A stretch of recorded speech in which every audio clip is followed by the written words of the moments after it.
உள்ளேயும் ஒரு ஃபிட்னஸாக கொடுத்தாதான் இருக்கும்.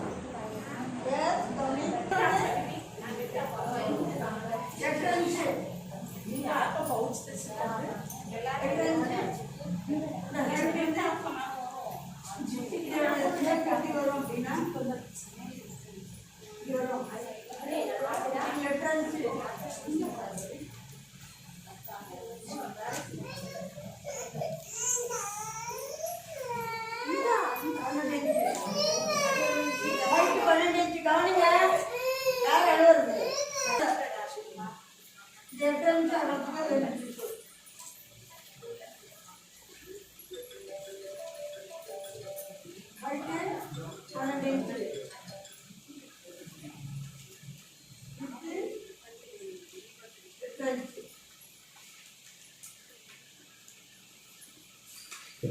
பார்த்தீங்கன்னா இதே லென்த்து தான் 12 இன்ச்சு, சாரி 8 இன்ச்சு. அப்புறம் இதுக்கு ஒரு ஸ்ட்ராப் பக்கம் பாருங்க.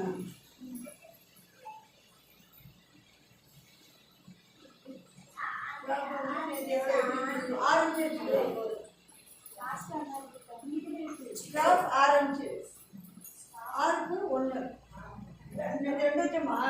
ஆமாம் 2 6க்கு 2 ஸ்டாப்போட விட்டு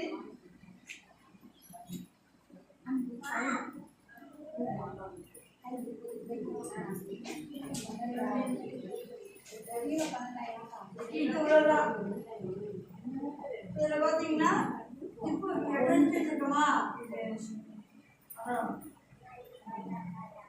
சைட்டில் 4 இன்ச்சு போய்ட்டு ஜிப்பு வைக்கிறதுக்கு எல்லாத்தையும் சேர்த்தா விட்டுருக்கேன். சீமெல்லாம் சரியாக விடல, சரிங்களா?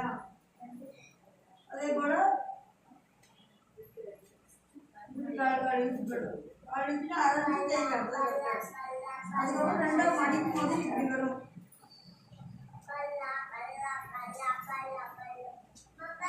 2ஆக மடிக்கும் போது இப்படி வரும்.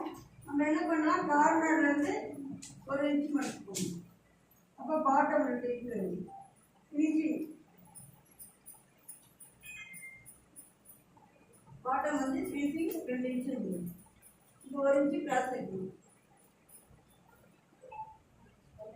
சரிங்களா? அவ்வளோதான். அந்த கட்டசுக்குள்ள என்ன இது வந்து லென்த்தாக இருக்குது, 2ஆக மடிச்சா இப்படி வரும். இதில் வந்து கிராஸ் வைக்கணும். நம்ம வந்து கட் பண்ண வேண்டாம். கட் பண்ணி உங்களுக்கு க்ளீன் பண்ண கொஞ்சம் சிரமமாக இருக்குல்ல, அப்போ கார்னர்லேருந்து 1 இன்ச்சு எடுத்து அதை அப்படியே மடிச்சுக்கோங்க. ஃபர்ஸ்ட் டைம் கொடுத்தல அந்த மாதிரி அது ஈஸியாக இருக்கும். அப்படியும் வைக்கலாம். நம்ம ஃபர்ஸ்ட்டில் வந்து ப்ளைனில் அப்படி 2 அப்படி மடிச்சு வச்சு பாருங்க. கீழே இருந்து போட்டுலேருந்து மேலே மடிச்சு 1 இன்ச்சு வச்சுக்கலாம். அப்படியும் வைக்கலாம், எப்படியெல்லாம் வைக்கலாம். நீங்கள் வந்து இந்த பகுதிக்கு இப்படியே வைங்க. 1 இன்ச்சு கிராஸ் வச்சு பாருங்க, அதுக்கு நேரம் மார்க் பண்ணிக்கலாம். அவ்வளோ வெரி சிம்பிள். இது இதுக்கு ஒரு மெயின் பீஸு,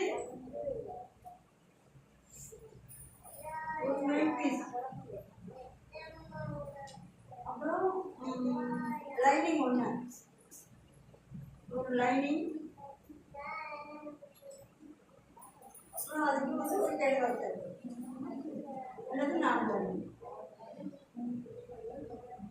லைனிங் வச்சுட்டு 4 சிப்பு சிப்பு ஸ்ட்ரெச் வேணும்ல, இல்லாட்டி வந்து தோதலன்னு இருக்குது, அது நல்லா இருக்காது. சிப்போ வேணும்னா சிப்பு 2 வைக்கிறது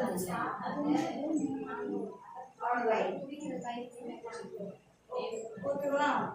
ஃபாஸ்ட்டாக அடிக்கணும், ஃபாஸ்ட்டாக கட் பண்ணலாம். அப்படியே லாஸ்ட் இருக்குது. இது வந்து நேற்று சப்ஜெக்ட் தான்.